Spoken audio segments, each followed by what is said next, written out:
Di tengah duka dan proses evakuasi, muncul sebuah wacana yang memicu polemik. Usulan Menteri Pemberdayaan Perempuan dan Perlindungan Anak, Arifatul Khoiri Fauzi, agar posisi gerbong khusus wanita dipindah ke bagian tengah rangkaian kereta, sontak memicu gelombang kritik di ruang publik. Di tengah polemik yang memanas, Menteri Koordinator Bidang Infrastruktur dan Pembangunan Kewilayahan, Agus Harimurti Yudhoyono menegaskan, keselamatan tidak boleh dilihat dari perspektif gender. Malam kelam di stasiun Bekasi Timur menjadi titik balik keprihatinan publik terhadap keselamatan transportasi berbasis rel.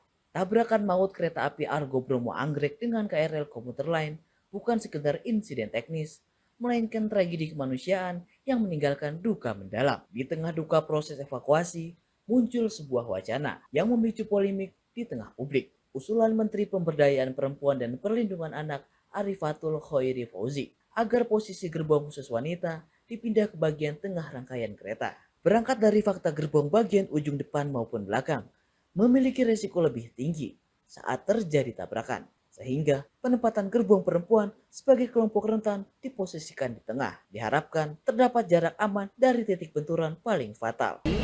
Kalau bisa yang perempuan jangan di depan dan belakang. Jadi kalau bisa di posisi di tengah, jadi di posisi paling tengah untuk gerbongnya ya, supaya juga lebih kondusif, aman. Terkait gerbong itu sudah ada pembicaraan lebih lanjut? Oh, belum ya, ini kan masih proses utama evakuasi dulu penyelamatan buat korban. Tapi mendorong agar gerbong wanita itu tidak lagi di bagian paling depan. Tadi sempat bicara dengan Direktur KAI, kami mengusulkan itu. Kemudian yang kedua adalah pemulihan ini bukan secara fisik, tetapi secara psikologis, karena ini kan ada trauma dan sebagainya.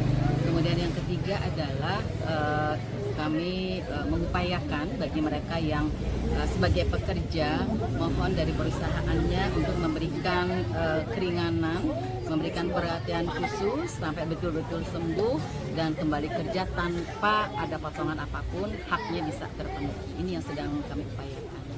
Wacana tersebut justru memicu gelombang kritik di ruang publik. Di media sosial, netizen menilai usulan ini cenderung bias gender dan berbahaya secara nilai. Kritik utama muncul dari anggapan seolah-olah nyawa laki-laki layak ditempatkan dalam resiko. Sejumlah suara, termasuk dari kaum perempuan sendiri, menegaskan persoalan utama bukan siapa yang berada di gerbong mana, melainkan bagaimana sistem keselamatan mampu mencegah kecelakaan serupa.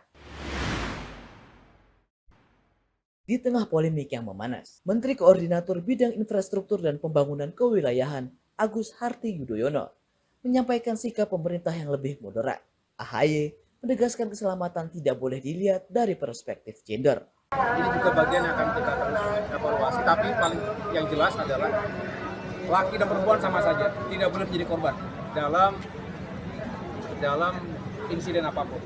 Jadi yang kita fokuskan adalah bukan perempuan dan laki ini, tetapi bagaimana sistem transportasi kereta dan sistem transportasi publik lainnya ini aman, selamat. Menghadirkan rasa aman, nyaman, dan juga safety first itu benar-benar bukan hanya menjadi jargon, tapi benar-benar bisa kita terapkan dengan baik.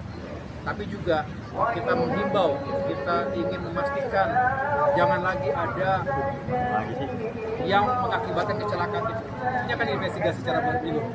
KNKT tadi sudah menyanggupi akan melakukan investigasi secara menyeluruh. Saya minta transparan, terbuka, bisa dijelaskan kepada publik.